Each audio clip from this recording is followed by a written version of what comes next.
Hello everyone, I am Aditya Raj Singh, convener of Energy Club IIT Bombay, and I welcome you to our new podcast session. So today I would like to introduce you to our esteemed speaker, Dr. Minoru Takada. He is currently the team leader of Sustainable Energy in the Division for Sustainable Development Goals under Department of Social and Economic Affairs, United Nations. So basically the first thing we would like to know about your journey to the UN from your student life. So, Uh, what motivates you to work in sustainable energy sector?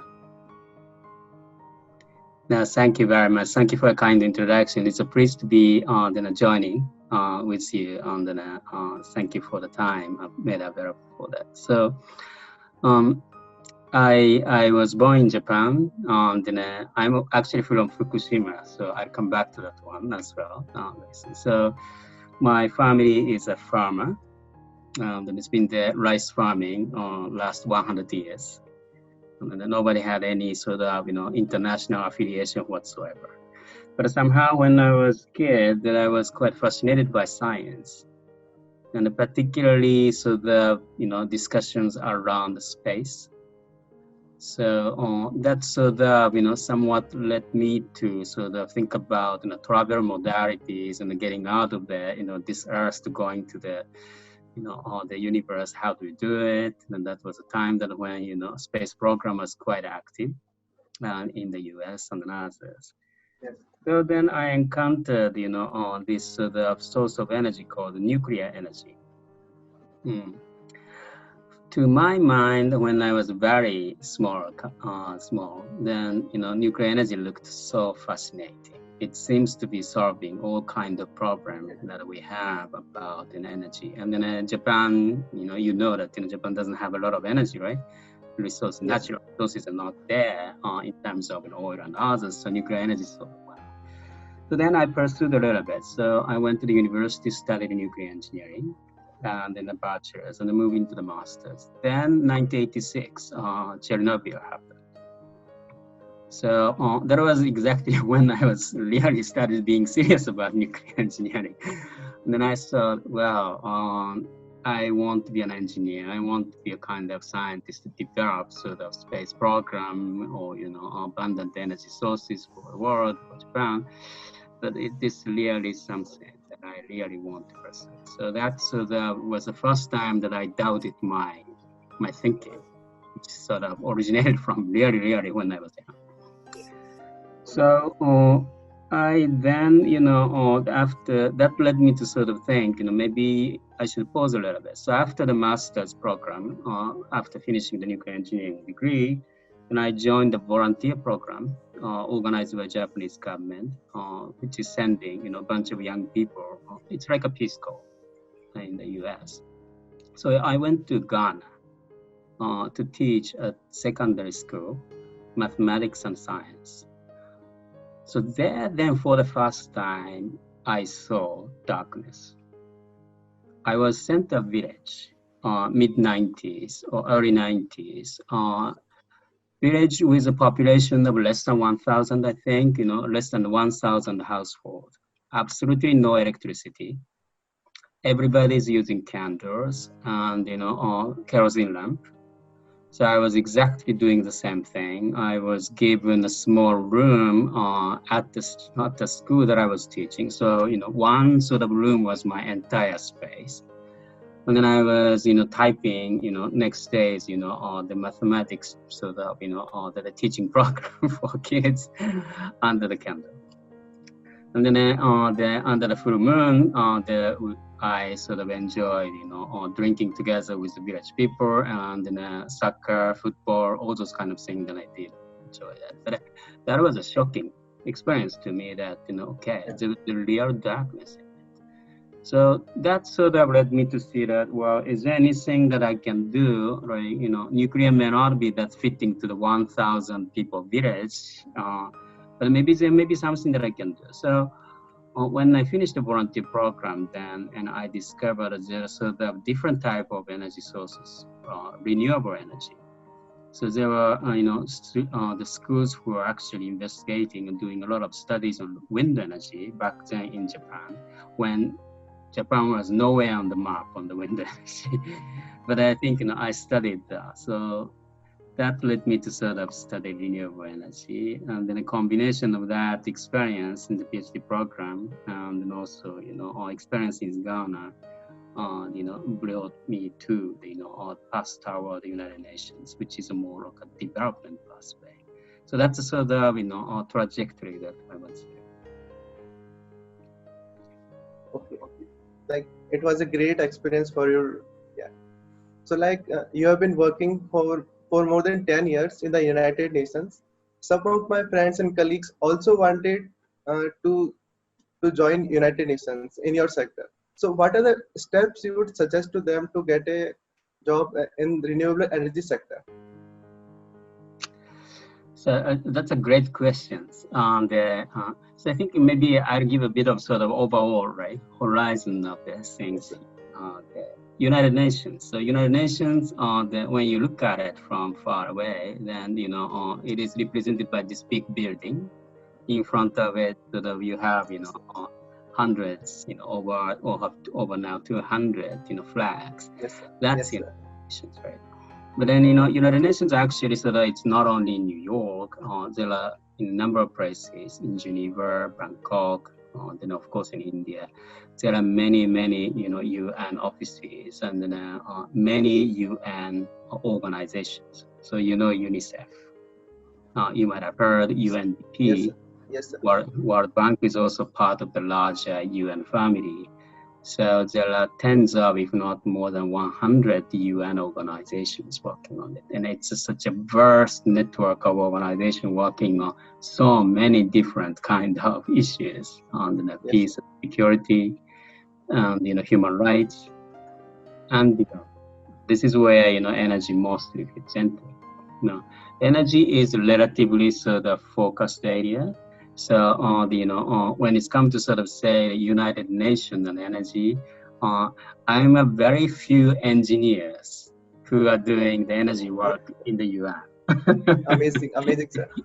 Yes, it's like you guys, right? A little bit, because I wanted to be an engineer and a scientist. Yes, sir. And working on the technologies, no matter what. But somehow I was drifted toward those things. So in the UN, you don't do research work as such. It's not a laboratory thing. And what UN is good at is to be a good counterpart to countries.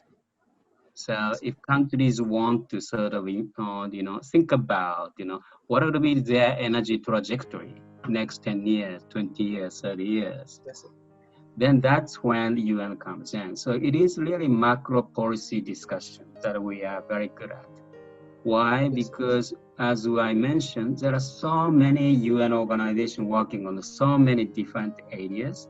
So we have perspective about, okay, it's not the energy is important because we eat energy or electricity, energy. Nobody does that, right? Yes. Energy is a core and a source and an engine for society.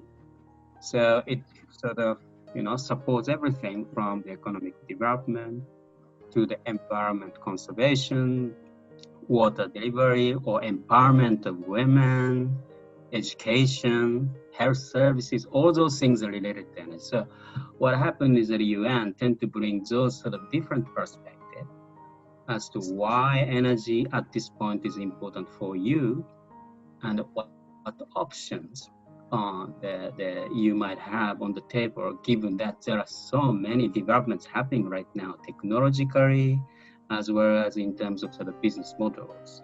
So you have, in fact, different kind of opportunities compared to, let's say, 20 years ago, when policymakers needed to struggle with limited number of options. I mean, in IIT is a sort of source of innovation.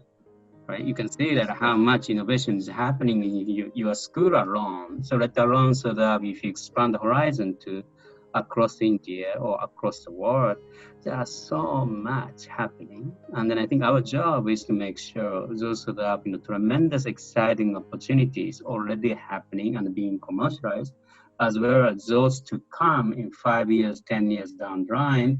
We want to make sure that we want our policymakers to know and bring them those options on the table, so they'll be able to have informed decisions on the basis information, the knowledge that we provide. So that's the kind of thing. So, the engineering sort of knowledge and experience is absolutely useful.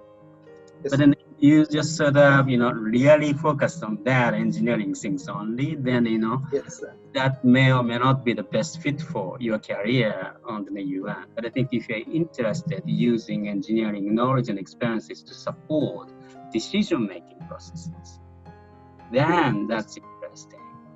So there's some of the organization that, who are doing a lot of energy work is that, there's an organization called United Nations Development Program, UNDP. yes, sir. It is the largest network of UN organization, which is sort of quite grounded, in developing Yes, sir. countries. So India, for example, has a very large UNDP office in Delhi. So they're doing all kinds of work. Energy is one of them. And it's growing because there's obviously a very big concern about climate change. To address Yes, that, you have to actually change the energy system to a more cleaner, greener, more renewable energy system, right? So that's the type of work that the UNDP supports. World Bank, obviously, it's a huge organization with a financial muscle and a serious level of sort of experts who are working on energy issues. United Nations Environment Program, UNEP, which is headquartered in Nairobi, but offices in across the world, like in Paris, for example. They really have a serious group of people who are working on policy options, business model, financial engineering, so that they can actually extract best lessons from the existing sort of businesses and the countries and give that kind of best lessons to the other countries and the company, so that they'll be able to be, inspired by those things happening. So there are a lot of organizations which are working on yes, the areas of energy right. which are disease. Yes. Yes, sir. So you were the head of sustainable energy in UNDP for about 6 years. So in that tenure, you were posted in African countries like Ghana and Angola as a community organizer. So what was your experience in Africa? It was a really, enlightening experiences. And then before I went to Africa, I've never been to sort of an outside of Japan, literally. Right? Oh, So this was almost the first time to be exposed to it. And then, as I mentioned, when I landed in, first time in Ghana, you know, there's this feeling about, okay, I really came to a different place. yes, sir. Of course, through TV, you know it on Yes, reading sir. news, but I think you don't Yes, sir. feel it until you really land and then grab something of those things and eat the Yes. food and talk with the people. Mm.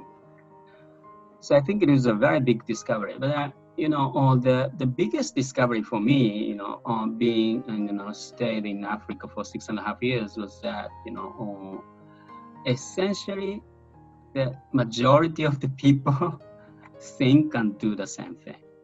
So Oh, yeah, I mean, it's strange to say so. I mean, and I've been out now the 25 years after the Japan. Now I feel like normal to talk with anybody because it's surrounded by yeah. basically non-Japanese people only. But then, when I was in Japan, then I felt like, wow, stepping outside of Japan, they don't understand Japanese. There's completely different culture. I'm sure they never understand me. And that's how I felt. And then I feared, in a sense, I had that fear that, okay, going outside, nobody understands me. I can't understand and I cannot. Obviously, going there outside, it's not instantaneous Yes, that sir. you'll be able to connect. Yes, sir. But then, after 3 months, 6 months, and then I sit down together, eating the food, the dinner together every day, and teaching and enjoying together, they're laughing together. Then I think you can see in a person-to-person connection. Then you can start talking each other on the day-to-day topic or anything from politics to international affairs to economics to anything about men, about boys and girls and all those kind of things, right? It's the same. I mean, there's no difference between the 22 years old or 24 years old than I was and the 24 years old than you. I mean, it's the same.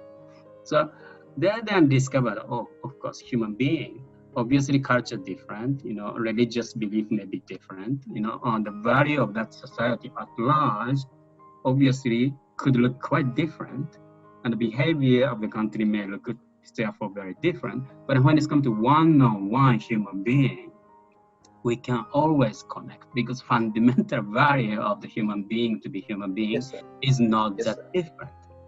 So that sort of helped me to understand that, wow, maybe, working outside of Japan, it's not a bad idea. And in fact, it's sort of, great idea for me to enrich myself. And I think for me to be able to understand myself, it's better to be outside, try to connect to those people who I thought I could never understand or connect. So that was the biggest discovery for me in being in Africa. Obviously, it was a challenging environment, right? So no electricity in Ghana, but I enjoyed it. Probably that was the most enjoyable experience of my 3 years in my career, in my life. Yeah. Angola was a very different topic, but I think Angola, country was so difficult. There was in the civil war going on. And then I was confined in the capital city because I was not able to allowed to go out without accompanied by the U.S. peacekeeping operations or without permission. So there is a little more confined experience, but still, it's the same, right? When you start talking to the people individually one by one, I mean, they are in a very difficult, different status. But I'm extraordinary people, most respectable people over there. Yes, sir. So, sir, I want to ask that how did COVID pandemic affect the sustainable development goals? A lot. I think this year we'll see some additional 70 million people getting back into the extreme poverty, for example. Yes, sir. And then, it will affect a lot. Yeah. It is affecting, in your country too. I mean, in the United States, for example, you look at it here, it's enormous impact. And I don't know, if another 6 months, 1 year, if things do not improve, who knows how much the damage it can cause, enormous damage in those things. Yes.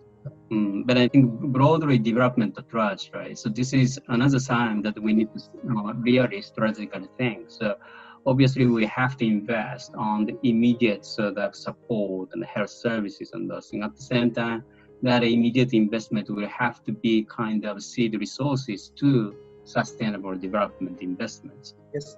So in the area of energy, this is an opportunity that we really need to think, when they would have to, provide health services, better water services. In rural areas, you would have to have better energy services to do so. Internet connection needed, energy services there. That's where distributed energy will have to come in. Solar energy is going to be extraordinary good options for everybody. Batteries is going to be enormously important. So these are the kind of investment that, we recommend always to the government. Look, as you do this, all the stimulus packages, these are the kind of thing that is going to immediately support also long-term future of the sustainable development, but also, creating a new business opportunity and the green jobs. So that's, that is going to be the quite important thing.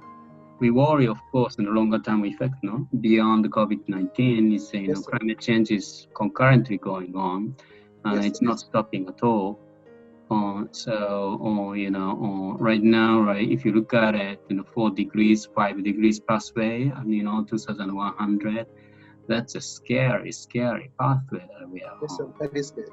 Yeah. So, it's imperative that we really need to bring all the solutions that are available and to come. So by 2050, we really need to achieve the net neutrality when it comes to the carbon emissions. So that will be the only way for us to be able to see, increase the chance of, of putting this Earth on the 1.5 degree, which will considerably lower the, the risk for everybody. Yes. So thank you so much, sir, for your valuable time. The session was fantastic. It's been a great pleasure to have you here. With this, I would like to end the session. Thank you, sir. Thank you so much, sir. Very much. Thank you very much. It's been a pleasure. Look forward to, Yes, sir. Okay, take care then. Bye-bye. Thank you, sir.